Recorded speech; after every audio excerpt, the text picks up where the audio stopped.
Ya, kembali lagi di www.radiodaku.com. Assalamualaikum warahmatullahi wabarakatuh, sahabat Daku. Alhamdulillah ya, pagi ini Ika dan juga Ustazah Nabila sudah hadir di sini untuk mulai tadabbur Quran pada pagi hari ini. Baik, Ustazah Nabila, kita hari ini insya Allah akan membahas tentang surat Al-Ghashiyah. Al-Ghashiyah, ya. Surat Al-Ghashiyah yang surah ini terdiri dari 26 ayat ya, termasuk kelompok surah Makkiyah dan diturunkan sesudah surat Az-Zariyat. Dan nama Al-Ghashiyah diambil dari kata Al-Ghashiyah yang terdapat pada ayat pertama surah ini, yang artinya peristiwa yang dahsyat ya. Tetapi yang dimaksud adalah hari kiamat, dan surah ini adalah surah yang kerap kali dibaca Nabi pada rakaat kedua pada sholat hari raya dan salat Jumat. Iya, baik, silahkan Ustazah. Bismillahirrahmanirrahim. Alhamdulillahirabbil alamin. Wassalatu wassalamu ala mab'uts rahmatil alamin sayyidina Muhammad sallallahu alaihi wasallam. Allahumma 'allimna ma yanfa'una wanfa'na bima 'allamtana wa zidna hudan wa tuqan wa rif'atan ya arhamar rahimin. Allahumma ihdina wahdi bina wa yassir al-huda lana waj'alna hadina mahdiyina ila yaumil qiyamati ya rabbal alamin. Semoga sahabat Tahfiz TV dan sahabat Radio Daku semua sehat dan baik. Insya Allah hari ini kita akan mengkaji surat Al-Ghashiyah, di mana surat Al-Ghashiyah ini termasuk surat yang populer ya. Surat Al-A'la sama surat Al-Ghashiyah seperti tadi Mbak Ika membaca tadi bahwa surat ini adalah surat yang kerap kali karena dibaca Nabi pada rakaat kedua pada salat hari raya dan salat Jumat. Dan juga itu memang disunnahkan ya, para imam dan khatib ketika hari raya atau hari Jumat atau salat Jumat membaca rakaat pertama surat Al-A'la, rakaat kedua surat Al-Ghashiyah.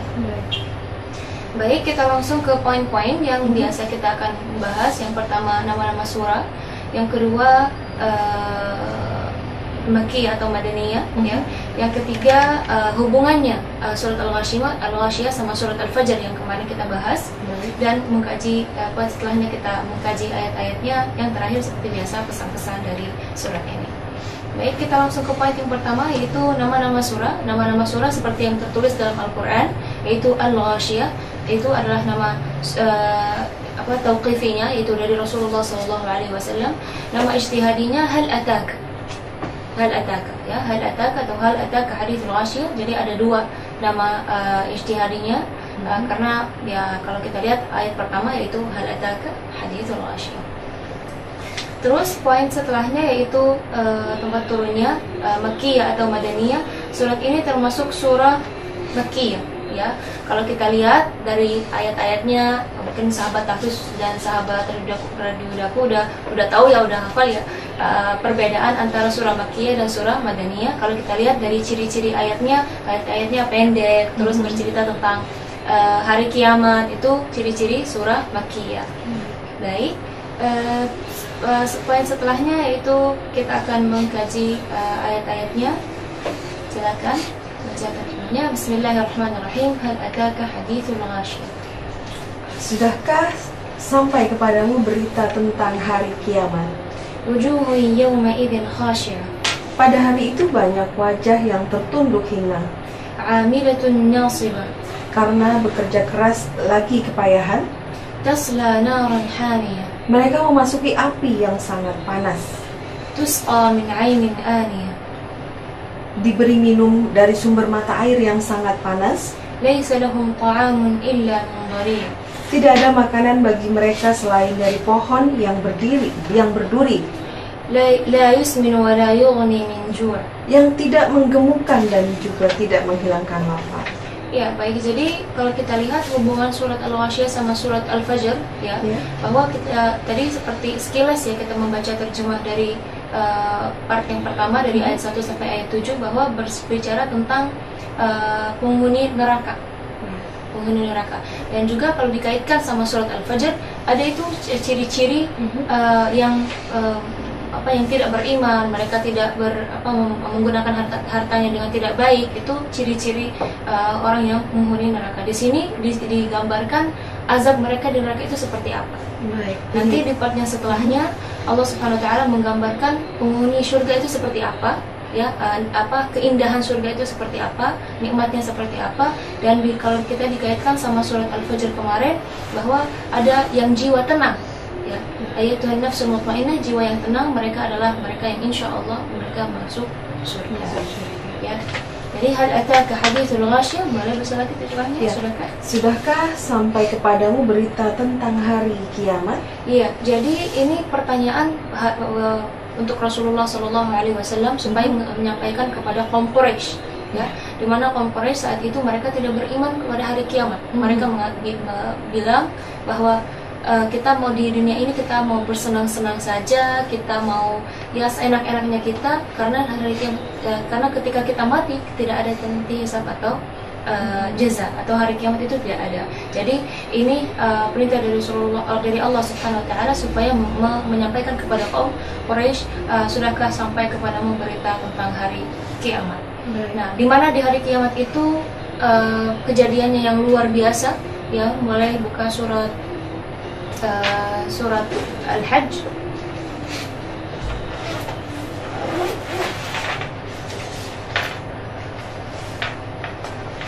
Ya, surat Al-Hajj.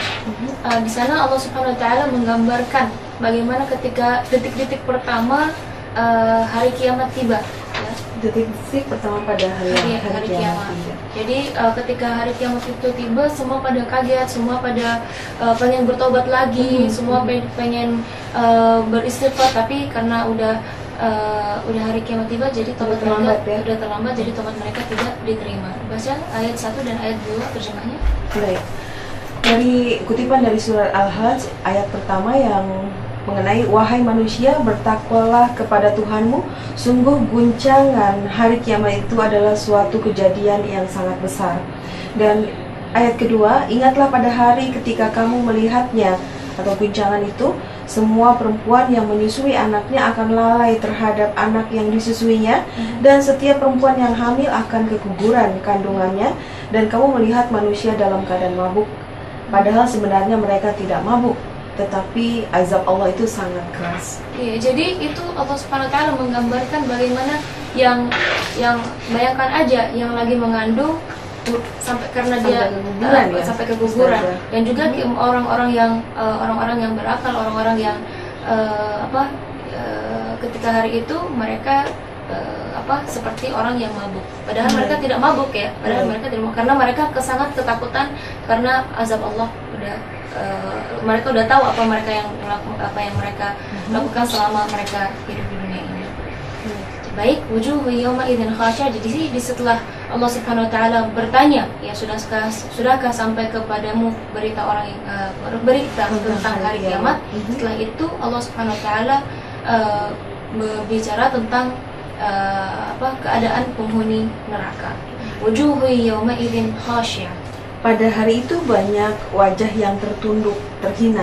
Iya, di sini khasyah bukan dari khusyuk, ya. Iya, biasanya kalau kita khusyuk, kalau kita berarti orang bakal masuk neraka wajahnya khusyuk. Enggak. Jadi kita khusyuk di sini, khasyah di sini mereka menghina, terhina.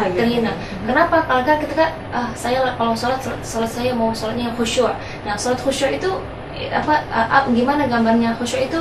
Kita merasa bahwa Allah Maha Besar, kita itu siapa? Kita merasa manusia yang yang paling rendah. Kita itu dari kalimat khasyah. Nah, tapi di sini dikatakan bahwa orang-orang yang masuk neraka, wajah mereka itu wajah yang tertunduk, terhina, ya. Bukan kalau kita sholat kita ada sedikit merasa seperti itu, bahwa kita ya siapa kita, ya siapa Allah, gitu kan. Kita merasa ya kita kecil sekali itu ketika kita sholat. Tapi yang di sini digambarkan bahwa mereka bukan hanya tertunduk saja, tapi sangat terhina karena mereka akan masuk api neraka. Terus boleh juga ada di halaman setelahnya, ya. Baca ayat kejuaraan. Ya, untuk wajah mereka bagaimana, keadaan mereka ketika mereka masuk api neraka. Ya, untuk keadaan mereka saat mereka sedang dalam api neraka, dan alangkah ngerinya, ya, jika sekiranya kamu melihat orang-orang yang berdosa itu menundukkan kepalanya di hadapan Tuhannya. Mereka berkata, ya Tuhan kami telah melihat dan mendengar, maka kembalikanlah kami ke dunia, niscaya kami akan mengerjakan kebajikan. Sungguh kami adalah orang-orang yang yakin. Iya, jadi mereka itu ketika mereka di dunia, mereka tidak beriman, tidak yakin. Iya. Nah, ketika mereka udah hari kiamat tiba, mereka minta pertolongan lagi kepada Allah untuk kembali lagi ke dunia. Menyesal ya. Baik. Oke. Baik sahabat Daku dan sahabat Hafiz TV, nanti Kak dan Ustazah Nabil akan kembali lagi. Tetap di www.radiodaku.com. Ya, kembali lagi sahabat Daku dan sahabat Hafiz TV di www.radiodaku.com, masih bersama Ustazah Nabila. Ya. Baik Ustazah, silakan. Ya, kita tadi berbicara tentang wajah orang yang penghuni neraka. Kenapa mereka masuk neraka? Karena ya amalan-amalan mereka itu semua amal mereka itu tidak diridhai oleh Allah Subhanahu wa taala. Wujuhun yawma idzin khashi'ah 'amilatun nasibah, ayat ketiga. Ya, karena bekerja keras dan lagi kepayahan ya. Karena bekerja keras lagi kepayahan. Iya, jadi ketika hari kiamat itu mereka sangat tersiksa, ya. Mereka berjalan aja tidak bebas karena mereka pakai dirantai. Amilatun nasibah. Nasibah itu dari nasab, ya. Nasab itu bukan hanya capek tapi di atas capek. Jadi capeknya luar biasa ya. Luar biasa. Okay, ya, baik. Terus tusqa min 'ainin aniyah. Mereka memasuki api yang sangat panas. Ya, tasla naran hamiyah. Terus kalau kita lihat di sini mereka masuk api yang sangat panas. Saking panasnya, ya, kita bayang aja panas di dunia ini seperti apa. Kita udah keringatan, udah haus-haus, ya. Apalagi waliyadzubillah di hari kiamat, apalagi api neraka itu panasnya luar biasa. Ya. Dan juga kalau ada yang mengatakan bahwa mungkin saya sudah berbicara hal ini dulu, bahwa di api dunia ini tidak mau masuk lagi ke api neraka, karena api dunia ini adalah satu sebagian dari 70 api neraka. Jadi satu saja. Nah, jadi bayangkan aja yang satu ini, yang di dunia ini bisa membakar apapun yang ada di bumi, apalagi waliyadzubillah api neraka. Saking api dunia tidak mau kembali lagi ke sana. Api dunia nggak mau kembali lagi ke sana. Walaupun neraka sama neraka, api sama api. Masya Allah. Ya, jadi saking panasnya, tasla naran hamiyah. Terus tusqa min 'ainin aniyah. Diberi minum dari sumber mata air yang sangat panas. Ya, kalau kita lihat di sini mungkin ada yang mengatakan sumber mata air yang kok panas gitu. Mungkin kalau kita secara logika nggak masuk akal ya. Nah, ini ada dua jawabannya, bahwa yang hal-hal yang di hari kiamat itu kita tidak bisa dibandingkan dengan hal-hal yang di dunia. Yang ada di dunia mirip-mirip air misalnya di pegunungan gitu kan, ada pemandian air panas, enggak juga ya? Enggak. Pasti lebih dahsyat dari lebih dahsyat lagi. Ya. Baik. Jadi anna umurul akhirah la tuqasib umurid dunya, bahwa hal-hal yang di akhirat kita tidak bisa dibandingkan sama hal-hal yang di dunia. Kalau kita lihat kan kalau kita baca di surat Al-Insan, yusqawna min ka'sin min fiddah, gelas dari dari perak. Nah, kalau kita lihat perak itu di dunia ini, kalau kita melihatnya tidak bisa menembus, tapi di akhirat walaupun dia perak tapi seperti kaca. Baik. Kalau kita secara logika kok bisa gitu ya. Tapi yang namanya di akhirat, hal-hal yang di akhirat tidak bisa dibandingkan atau dibandingkan sama hal-hal yang di dunia. Baik. Terus dan juga Allah Subhanahu wa taala, innallaha ala kulli syai'in qadir, Allah Maha berkuasa. Ya. Kalau kita lihat dari daun-daun juga bisa menjadi api, ya. Apalagi di hari kiamat, hal-hal yang yang kita tidak bisa membayangkannya bisa juga terjadi. Jadi karena Allah Subhanahu wa taala Maha berkuasa. Dan juga ini kalau kita lihat orang yang di neraka, mereka haus. Mereka haus karena panas ya. Apabila mereka minta air, diberilah kepada mereka air yang sangat panas. Ya. Nah, di sini dicontohkan oleh Allah Subhanahu wa taala, saking panas mereka, saking panas air mata itu, wasuqu ma'an hamiman faqatta'a am'a'ahum, dan diberi minuman yang air mendidih, ya, dengan air yang mendidih sehingga ususnya terpotong-potong. Ya. Jadi kita kalau air mendidih kena kulit tangan kita aja udah melepuh, udah iya, apalagi waliyadzubillah ini diminum ya, sampai waliyadzubillah ususnya terpotong-potong. Ini adalah minuman penghuni neraka. Terus makanannya seperti apa? Yaitu dicontoh di ayat 6 dan ayat 7, laisa lahum ta'amun illa min dhari'. Silakan baca. Ya, tidak ada makanan bagi mereka selain dari pohon yang berduri, La yusminu wa la yughni min ju'. yang tidak menggemukkan dan tidak menghilangkan lapar. Iya, boleh baca juga ada di beberapa surat yang lain detail bagaimana makanan api neraka, penghuni api neraka. Seperti di surat Al-Haqqah ya. Ya. Dan tidak ada makanan baginya kecuali dari darah dan nanah. Ya. Lalu yang berikutnya, kemudian sesungguhnya kamu wahai orang-orang yang sesat lagi mendustakan pasti akan memakan pohon zakum. Zakum. Itu dari surat Al-Waqiah. Surat Dan- zakum itu apa? Ya, itu untuk yang berikutnya adalah pohon zakum itu makanan bagi orang yang banyak dosa. Iya. Itu dari surat Ad-Dukhan. Ad-Dukhan. Ya, jadi Zakum itu apa ya, Ustazah? ya itu seperti pohon, yaitu memang pohon. Inna syajaratuz zakum itu pohon, ya.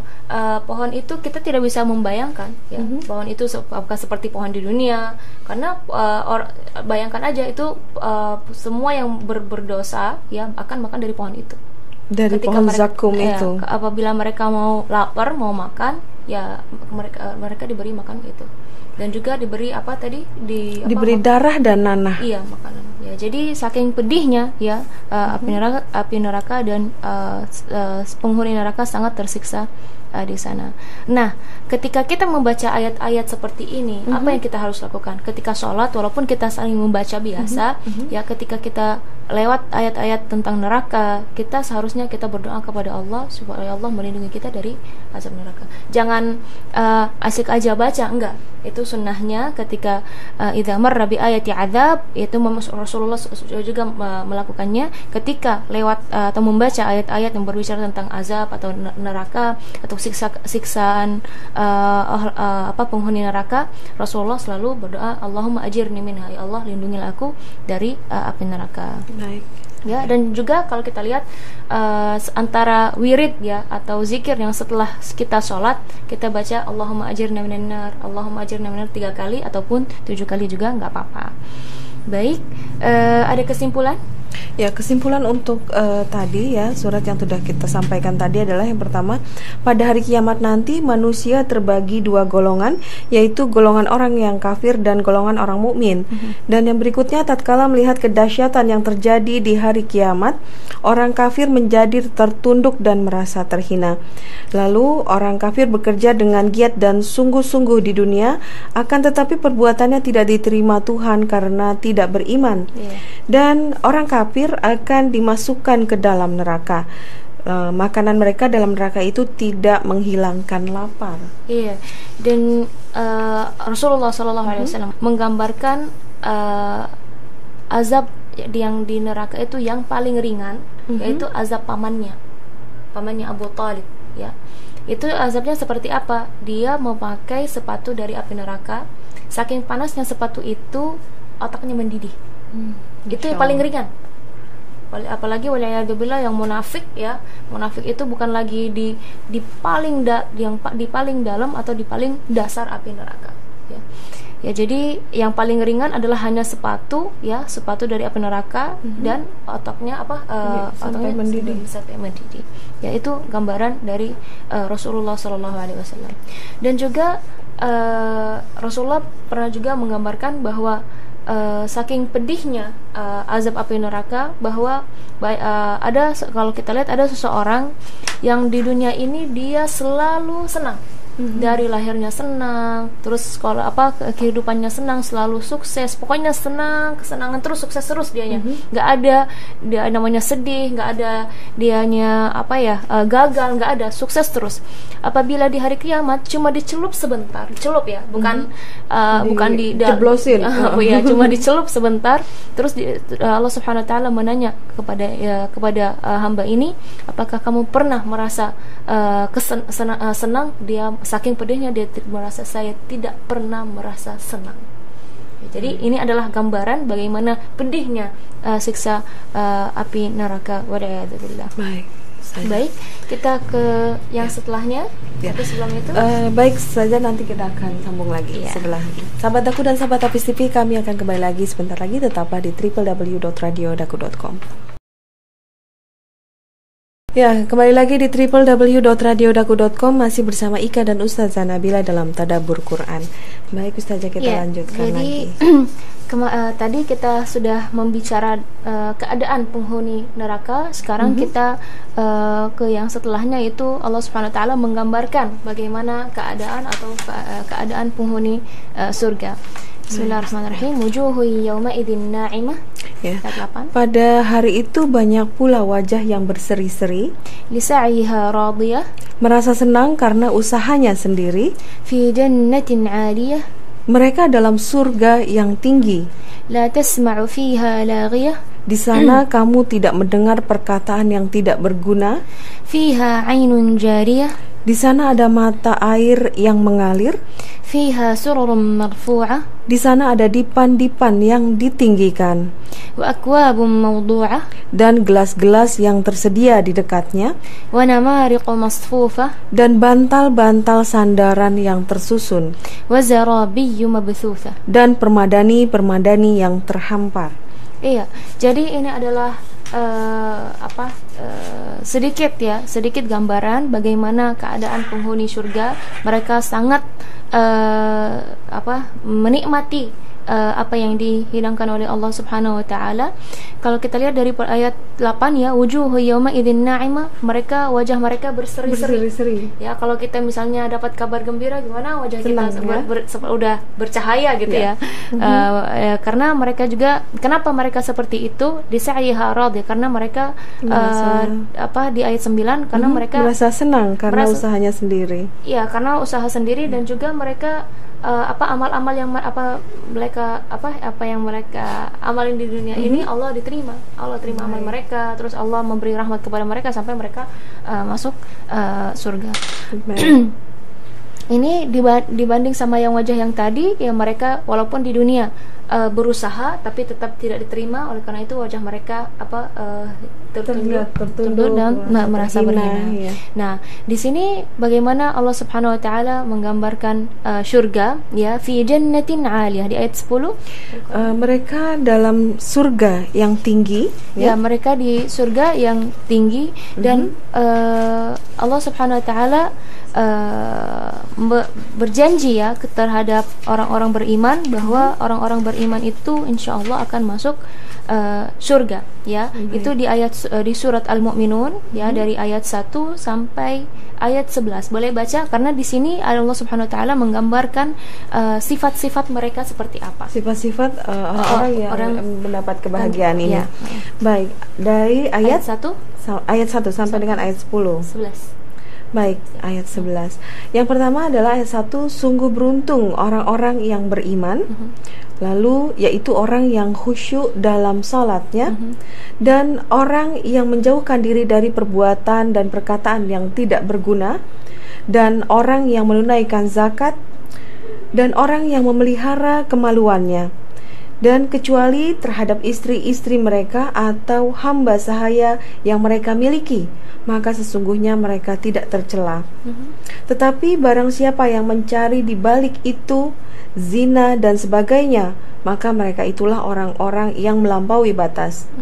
Dan sungguh beruntung orang yang memelihara amanat-amanat dan janjinya, serta orang yang memelihara sholatnya.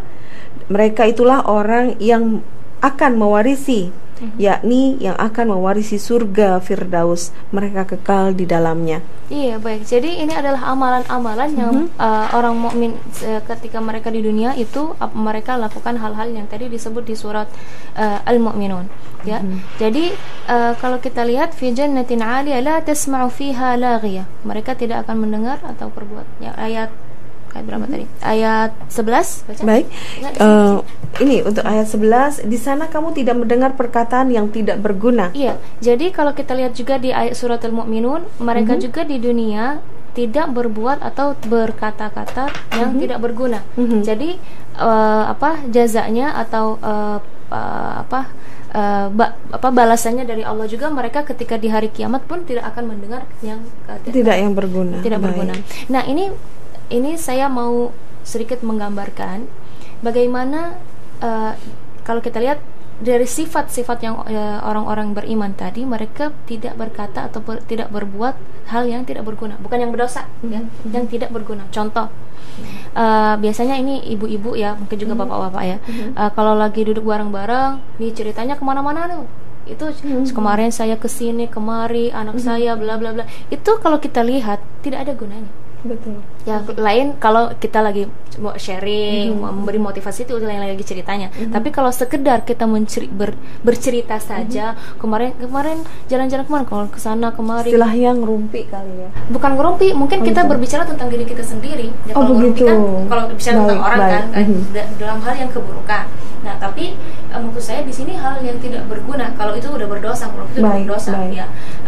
Maksud saya di sini yang tidak berguna. Misalnya Mbak Ika kemarin kemana aja? Padahal pertanyaan ini tidak ada gunanya buat saya. Ketika Mbak Ika juga menjawab, tidak ada gunanya juga untuk Mbak Ika. Jadi cuma hanya pengen tahu aja ya, pengen tahu. Itu kita jangan seperti itu. Ya. Jadi karena ada yang mengatakan di ayat tadi kan walladzina hum fi salatihim khashi'un, ya, mereka ketika salat mereka khusyuk, ya, dan juga mereka ayat setelahnya walladzina hum 'anil lagwi mu'ridun, mereka menjauhi dari kata-kata atau perbuatan yang tidak berguna. Jadi itu ada hubungannya sebenarnya. Jadi kalau apabila kita banyak ngomong yang tidak berguna, kita berbuat hal-hal yang tidak berguna, kebanyakan itu mengaruh khusyuk kita ketika kita sholat. Karena ketika kita sholat itu nanti kita kepikiran, saya tadi kan ngomong gini-gini, oh enak, sebenarnya seharusnya saya nggak ngomong gitu kan. Nanti banyak ada lagi muncul pokoknya ketika sholat itu kita nggak konsen. Jadi itu sangat mengaruh. Nah, di sini juga di surga, ya, karena mereka di dunia mereka tidak berbuat atau tidak berkata-kata yang tidak berguna. Perhatian lagi ya, tidak berguna bukan buat dosa, ya, betul. tidak berguna, ya, la tasma'u fiha. Jadi di akhirat pun Allah Subhanahu wa taala membalas bahwa mereka juga di akhirat tidak akan mendengar kata-kata yang tidak berguna. Kadang-kadang walaupun kita di dunia ini saling canda, kadang-kadang canda itu pun tidak ada gunanya kadang-kadang, ya. Mungkin kalau misalnya untuk menghibur itu lain lagi ceritanya. Ya.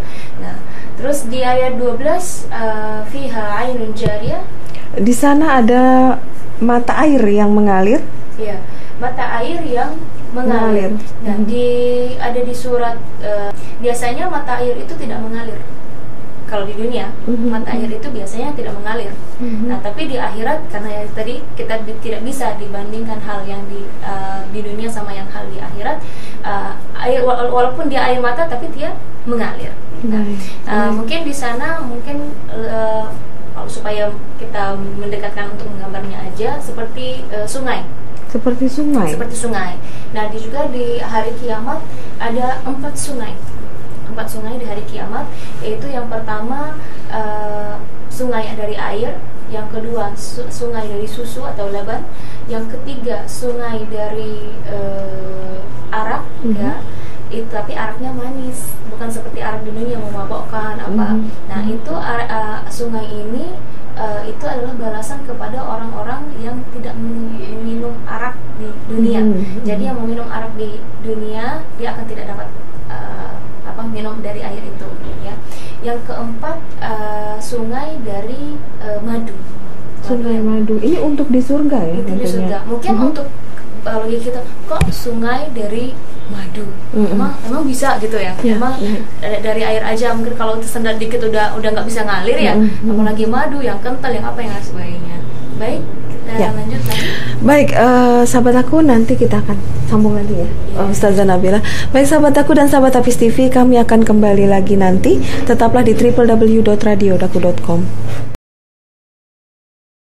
Sahabat aku dan sahabat Hafiz TV, kembali lagi bersama Ika dan Ustazah Nabila dalam Tadabbur Quran pada siang hari ini. Ya, untuk tadi ya, ini ada sedikit satu ayat ya untuk contoh, yaitu adalah perumpamaan taman surga yang dijanjikan kepada orang-orang yang bertakwa. Di sana ada sungai-sungai yang airnya tidak payau, dan sungai-sungai air susu yang tidak berubah rasanya, dan sungai-sungai khamar, anggur yang tidak memabukkan, yang lezat rasanya bagi peminumnya, dan sungai-sungai madu yang murni. Di dalamnya mereka memperoleh segala macam buah-buahan dan ampunan dari Tuhan mereka. Iya, jadi ini sedikit gambaran bagaimana mata air yang mengalir di sana. Ya. Kita lanjut, fiha sururum marfu'ah ayat 13. Di sana ada dipan-dipan yang ditinggikan, wa akwabum mawdu'ah, dan gelas-gelas yang tersedia di dekatnya, wa namariqu masfufah, dan bantal-bantal sandaran yang tersusun, wa zarabiyyu mabthutha, dan permadani-permadani yang terhampar. Ya, jadi ini adalah kenikmatan ya, fiha surur marfu'ah. Itu yang di ayat 13 tadi apa, Mbak? Di sana ada dipan-dipan yang ditinggikan. Iya, itu dipan-dipan itu surur marfu'ah itu karena mereka itu ya saking nikmatnya, saking nikmatnya mereka itu duduk dengan tenang. Kalau kita misalnya kalau kita lagi duduk lagi memikirkan sesuatu, kita nggak akan duduk santai, kita tidak akan bersenderan. Nah, jadi mereka itu karena di surga udah tidak ada tanggungan untuk misalnya mau sholat, mau apa, tidak ada. Jadi mereka duduk dengan santai. Jadi di sini mereka akan duduk di depan-depan yang tinggi tadi. Terus aqua bimawdu'ah. Terus biasanya kalau kita namu kan kita lagi duduk di sofa tuh, nanti pasti dihidang air, dihidang jus dan lain sebagainya. Dan apalagi kalau misalnya sofanya enak, kita tambah nyaman. Nah, apalagi itu di surga ya. Fiha surur marfu'ah, baca lagi ayat 13. Ya, di sana ada dipan-dipan yang ditinggikan. Ya, wa akwabum mawdu'ah, dan gelas-gelas yang tersedia di dekatnya. Iya, jadi kalau kita lihat di dunia ini, kalau kita ada yang kita datang tamu ya, kita biasanya dihidang air. Kadang-kadang juga apalagi kalau buffet ya, kita yang berdiri, kita yang ambil. Tapi di surga tidak. Dalam pikiran kita aja mau ada kepengen, gelas itu udah datang sendiri ke kita. Jadi kita baru mau minum udah ada depan kita. Mau misalnya mau minum jus misalnya, itu udah jadi jus. Jadi kita nggak repot-repot lagi. Namanya juga nikmat di surga. Ya. Baik. Terus mawdu'ah yani laysat marfu'atun anhum bal hiya mawdu'ah lahum mata sya'u syaribu fiha min hadhihi al-anhar al-arba'ah. Jadi kalau misalnya mereka itu pengen minum dari mata air yang tadi, ya udah mereka hanya ada keinginan saja, udah disediain. Udah di dalam gelas yang indah, terus langsung mereka tinggal minum saja. Seperti bayi ya, yang kalau misalnya bayi teriak kalau mau minum apa, ya udah kita langsung kan dikasih. Jadi seperti itu, saking mereka sangat menikmati apa yang di surga. Wa namariqu masfufa, ayat 15 ya. Ayat 15. Dan bantal-bantal sandaran yang tersusun. Iya. Terus kenapa? Karena kalau kita di dunia, kalau kita sekarang ini lihat sofa terus bantalnya tidak susun, rasanya nggak enak juga untuk didudukin. Nah, jadi karena di surga itu nikmat, ekstra nikmat ya. Jadi pemandangan pun Allah Subhanahu wa taala supaya nikmatin juga pemandangan. Baik. Jadi di surga itu nggak ada berantakan, enggak kan? Semuanya indah semuanya indah. Jadi termasuk keindahan tempat yang mereka akan duduk, yaitu melihat bantal-bantal yang tersusun sangat rapi. Wa zarabiyyu mabthutha, dan permadani yang terhampar. Iya, jadi permadani ini zarabi a'la anwa' al-furush. Jadi zarabi itu termasuk tempat duduk tapi yang paling indah ya. Dan mabthutha mansyura fi kulli makan, terletak di banyak tempat. Jadi kita misalnya mau duduk di situ, udah disediain. Jadi terhampar ya. Iya, di mana-mana. Iya. Terus wahadhihi surur wahadhihi az-zarabi la tadhun annaha tushbih ma fid dunya. Nah, jadi ini di sini ada perkataan dari Ibnu Abbas radhiyallahu anhu. Ibnu Abbas ini adalah salah satu sahabatnya Rasulullah sallallahu alaihi wasallam. Dia mengatakan, "Laisa fil akhirati mimma fid dunya illa al-asma' faqat." Di akhirat tidak ada satu pun yang mirip seperti yang di dunia, kecuali nama-namanya saja. Jadi misalnya bantal, di akhirat pun udah bantal. Kalau di dunia namanya wisadah ya, wisadah. Tahu tadi apa? Namarik. Di dunia namarik, di akhirat pun namarik, tapi bentuknya beda. Beda. Nah, tadi gelas-gelas ya. Gelas-gelas di dunia gelas, di akhirat pun namanya gelas, tapi bentuknya berbeda. Jadi yang tidak bisa disamakan sama sekali antara sesuatu yang di dunia sama sesuatu yang di akhirat nanti. Ya. Bisa ada kesimpulan dari ayat-ayat tadi? Ya, untuk kesimpulan dari ayat-ayat tadi adalah orang-orang mukmin mukanya berseri ya, penuh kegembiraan karena mereka merasa senang hasil usaha mereka mendapat keridhaan Allah dan imbalan surga yang diidam-idamkannya. Dan Allah menerangkan keindahan dan kelebihan surga yang diperuntukkan bagi para hambanya yang bertakwa. Iya, tadi di ayat yang sebelum ini yang berbicara tentang penghuni neraka, saya tadi memberi contoh bahwa dia seumur hidupnya senang, terus ketika dicelup di hari kiamat di api neraka dia merasa tidak pernah sama sekali dia senang. Nah, sebaliknya ada yang seorang hamba yang di dunia ini selalu dari dia kecil dia susah, dia menderita, banyak musibah, banyak gagalnya, banyak pokoknya menderita ya. Ketika dicelup sebentar masuk sebentar di surga, ketika ditanya apakah kamu tidak pernah merasa kesusahan atau kegagalan, dia akan mengatakan saya tidak pernah merasa susah atau tidak pernah merasa capek. Jadi saking indahnya surga. Baik, kita lanjut ke part setelahnya. Bagian setelahnya anjuran memperhatikan alam semesta. Jadi salah satu kunci untuk kita menetapkan iman kita atau bukan hanya menetapkan tapi kita pengen iman kita lebih tinggi, kita memandang kuat ya, memandang alam, memperhatikan alam semesta. Baik, kita langsung baca ayat-ayatnya. Afala yanzuruna ila al-ibili kaifa khuliqat? Maka tidakkah mereka memperhatikan unta bagaimana diciptakan? Wa ila as-sama'i kaifa rufi'at? Dan langit bagaimana ditinggikan? Wa ila al-jibali kaifa nusibat? Dan gunung-gunung bagaimana ditegakkan? Wa ila al-ardi kaifa sutihat? Dan bumi bagaimana dihamparkan? Iya, jadi di ayat dari ayat 17 sampai ayat 20 di sini Allah Subhanahu wa taala ini walaupun cara jumlahnya pertanyaan itu pertanyaan sebenarnya supaya kita benar-benar lihat kan afala yanzur, maka tidaklah mereka memperhatikan onta bagaimana diciptakan, jadi mereka akan memperhatikan lagi gitu. Nah, kenapa di sini mungkin bingung orang ya, kok ada onta, kenapa nggak misalnya sapi misalnya atau hewan-hewan yang lain, kenapa onta? Karena yang dipandang oleh kaum Quraisy saat itu ya itu unta ya, onta yang ada sama mereka. Dilihat. Masa misalnya Allah Subhanahu wa taala menggambarkan sapi sedangkan sapi di sana nggak ada. Jadi sesuatu yang Allah Subhanahu wa taala menggambarkan sesuatu yang ada berhadapan dengan mereka. Dan juga di hal ini seringkali bukan hanya dalam Al-Qur'an saja tapi juga di hadis Rasulullah. Ketika ada sahabat Rasulullah sallallahu alaihi wasallam mengejek ya atau menghina salah satu sahabat yang lain, terus Rasulullah mengatakan la tasubbu ashabi, ya jangan kalian mencaci maki sahabatku. Walau anna ahadan minkum dhahab mithla uhudin dhahaban ma balagha nasifa. Jadi walaupun kalian memiliki pahala segunung Uhud ya.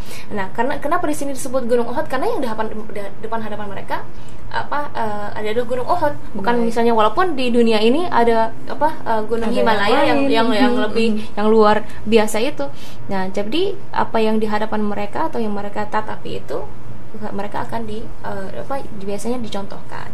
Sama juga sama kita, sama anak-anak kita, itu adalah pelajaran ya buat kita juga.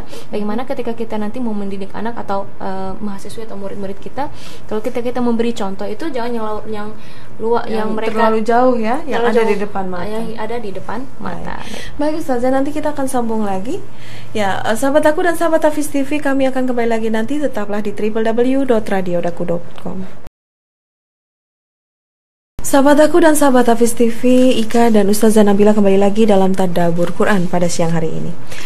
Kita lanjut ke anjuran memperhatikan alam semesta, yaitu di ayat 17 dibaca lagi, afala yanzuruna ilal ibili kaifa khuliqat. Maka tidakkah mereka memperhatikan unta bagaimana diciptakan? Iya, kenapa di sini disebut unta? Mungkin kita udah sedikit tadi menjelaskan. Dan juga kalau kita lihat banyak mukjizat ketika kita memperhatikan ciptaan Allah Subhanahu wa taala di unta itu, banyak hal-hal yang unik ya. Unik. Mungkin contoh yaitu unta itu memiliki kemampuan tidak makan 3 hari. Iya, 3 hari. Mungkin ini hal udah yang biasa, tapi kalau kita lebih mendalami itu hal yang kita aja kalau udah lebih dari 8 jam udah perutnya udah berbunyi-bunyi ya. Ya, tapi unta itu ada mampu untuk tidak makan 3 hari. Karena tahu sendiri kalau di padang pasir kan jarang-jarang makan atau gimana. Dan juga kalau kita lihat kulitnya unta itu ya warnanya hampir mirip sama warna padang pasir ya. Jadi itu adalah salah satu bagaimana Allah Subhanahu wa taala menyesuaikan, enggak putih ya atau misalnya hitam, enggak ya. Jadi menyesuaikan juga. Dan juga bulu matanya lentik ya. Bulu matanya lentik sekali dan panjang banget ya. Kalau kita lihat juga itu ada subhanallah bagaimana Allah Subhanahu wa taala menjaga si unta ini supaya debu-debu itu enggak masuk ke matanya. Jadi memiliki bulu mata yang panjang dan yang sangat lentik. Dan juga banyak lagi kalau kita lihat manfaat-manfaatnya. Belum lagi kalau kita itu tadi kita hanya cerita tentang kulitnya dan bulu matanya, itu lain juga bentuk matanya juga itu beda sama hewan-hewan yang lain. Untuk matanya itu ya supaya memang Allah Subhanahu wa taala menjaga dia dari debu-debu, menjaga dari bukan hanya debu saja, pasir-pasir yang masuk dalam matanya. Jadi Allah Subhanahu wa taala menjaganya. Jadi kalau kita sangat memperhatikan makhluk Allah ini, makhluk ya itu, kalau kita memperhatikan unta saja kita akan mengatakan mengatakan subhanallah bukan hanya dengan dari mulut saja tapi dengan dalam hati. Apalagi kita melihat makhluk-makhluk Allah yang lain, itu juga kita perlu diperhatikan juga, memperhatiin juga. Baik. Terus lanjut makhluk yang setelahnya itu wa iras samai kaifa rufi'at. Dan langit bagaimana ditinggikan. Ya, bagaimana dan langit bagaimana ditinggikan. Kalau kita lihat langit, nggak tahu ya orang lain. Kalau saya sering melihat langit itu kalau di perjalanan, Allah indah sekali, terus merasa nyaman, merasa indah. Ya, nggak tahu orang lain kalau biasanya kalau lagi sedih, kalau lagi hujan itu langit ikut sedih juga. Ya, gitu ada yang seperti itu ya. Saya itu. Ya, jadi indah sekali ya. Dan juga kalau kita lihat bagaimana banyak kalau dari segi keilmuan juga, saintisnya banyak juga hal-hal yang unik dan hal-hal yang luar biasa. Bagaimana Allah Subhanahu wa taala mengangkat bumi ini tanpa tiang dan lain sebagainya. Terus juga wala naqul inna hadhihi al-ayat as-samawiyyah hiya kull al-ayat bal la'alla hunaka ayatun kabira 'azimah la nudrika hatta al-an. Dan juga kita jangan mengatakan walaupun di sini Allah Subhanahu wa taala memberi contoh 1 2 3 4 makhluknya, yaitu unta, bumi, langit dan gunung dan bumi. Berarti bukan kita yang lain kita tidak memperhatikan, enggak seperti itu. Jadi justru ini adalah contoh, dan lain Allah kita cari sendiri. Nah, dan kenapa digambarkan hal ini? Karena kalau kita lihat langit sama gunung sama bumi itu yang sering kita tatap. ya di langit ya kita tinggal angkat kepala aja udah ada langit. Nah, terus gunung ya mungkin di sini banyak gunungan juga ya. Ya banyak gunungan. Jadi itu sering yang kita tatap. Terus wa ilal ardi kaifa sutihat, dan juga bumi yang kita injekin. Terus wa ila samai kaifa rufi'at wa ila al-jibali kaifa nusibat. Silakan baca. Ya. 19. Dan gunung-gunung bagai mana ditegakkan. Iya, jadi kalau kita lihat wa ilal jibali kaifa nusibat, bahwa kalau kita lihat gunung itu sebenarnya dari apa sih? Gunung itu? Gunung-gunung itu apa ya? Dari batu. Dari batu-batu ya, Ya, dari batu yang kecil-kecil, yang kecil-kecil jadi gunung, gunung yang ya karena lama perubahan zaman juga jadi gunung-gunung yang besar ini. Dan juga banyak yang wa ya'rif hadha ulama tabaqat al-ard al-geologiyah kaifa nasaba Allah hadhihi al-ard al-'azim, bagaimana Allah Subhanahu wa taala menegakkan gunung-gunung ini, bahwa juga كيف نصب الله هذه الجبال العظيمة ونصبها جل وعلا بهذا الارتفاع لتكون رواسي في الأرض لئلا تميد بالناس, bahwa kalau kita lihat hikmahnya Allah Subhanahu wa taala mencipta gunung-gunung itu tinggi, ada hikmahnya supaya bumi ini datar, tidak bergoyang-goyang. Kalau kita lihat kalau seandainya gunung itu tidak ada, ya berarti bumi ini tidak bisa seperti sekarang, tidak aman. Ya bisa ya seperti itu. Ya. Terus wa tanqalib ahyanan. Di sini dicontohkan seperti tenda seperti tenda. Nah, kalau tenda itu biasanya harus ada tiang di tengah-tengahnya supaya pondasi. Jadi gunung adalah pondasi bumi. Jadi kalau kita lihat juga sebenarnya di ini udah ada keilmuan ya, bahwa dia mengatakan bahwa di dalam lautan itu 3 kali lipat tingginya dari atas bumi gunung itu. Kalau kita misalnya di atas bumi itu adalah tinggi gunung itu 100 meter, di dalamnya 3 kali lipat atau bahkan sampai 20 kali lipat. 20 kali lipat supaya dunia ini atau bumi ini tidak bergerak. Jadi itu benar-benar adalah pondasi. Jadi itulah kuasa Allah ya. Meskipun gunung itu kadang-kadang menakutkan ya, mengerikan, karena kalau pas lagi meledak pasti kan menghancurkan sebagian dari di sekitarnya. Dan ternyata itu adalah salah satu pondasi bumi. Masya Allah. Ini. Ya. Baik. Jadi ini hal yang kita memikirkan, bukan hanya harus kita juga memperhatikan sebagai bagaimana kita apabila kita pengen keimanan kita diangkat ke merasa keagungan kepada Allah Subhanahu wa taala lebih tinggi lagi, yaitu kita memperhatikan alam semesta. Dan juga kalau kita lihat gunung itu juga apabila ada annaha tahjibul a'asir, ketika ada angin-angin yang keras atau angin yang kencang ya, kalau ada gunung ya menghalang, jadi penghalang jadi aman juga untuk kita. Terus apalagi falihada yaqulu Allah Subhanahu wa ta'ala wa alqa fil ardi rawasiya an tamida bikum wa anharan wa subulan la'allakum tahtadun wa alamatin wa bin najmi hum yahtadun. Allah Subhanahu wa ta'ala menetapkan atau menegakkan gunung-gunung ini di bumi supaya dunia ini tidak bergerak atau tidak bergoyang.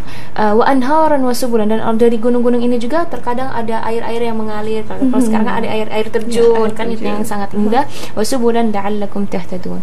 Setelah itu Allah Subhanahu wa taala mengajak kita, itu kalau kita lihat Allah cuma bertanya ya, apakah kalian tidak memperhatikan onta-onta, bagaimana Allah menciptakannya, dan langit bagaimana ditinggikan, dan bumi bagaimana dan gunung bagaimana ditegakkan. Itu cuma pertanyaan-pertanyaan, tapi kita ketika ada pertanyaan seperti itu ya kita seharusnya lebih mendalami ya, untuk melihatnya, memperhatikannya bagaimana ciptaan-ciptaan Allah. Ini ada hubungannya sama sains tentunya ya, semua. Iya, baik.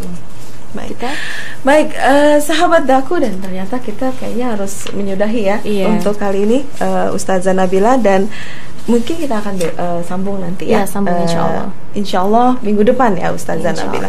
Baik, sahabat Daku dan sahabat Tahfiz TV, ternyata kita sudah habis ya waktunya.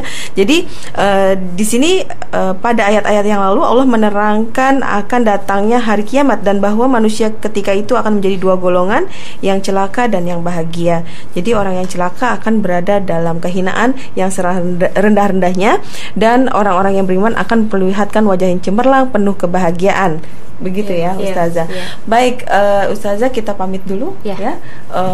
Sebelumnya kita baca doa kafaratul majlis atau menutup majlis. Subhanakallahumma wa bihamdika asyhadu an la ilaha illa anta astaghfiruka wa atubu ilaik. Assalamualaikum. Wassalamualaikum warahmatullahi wabarakatuh.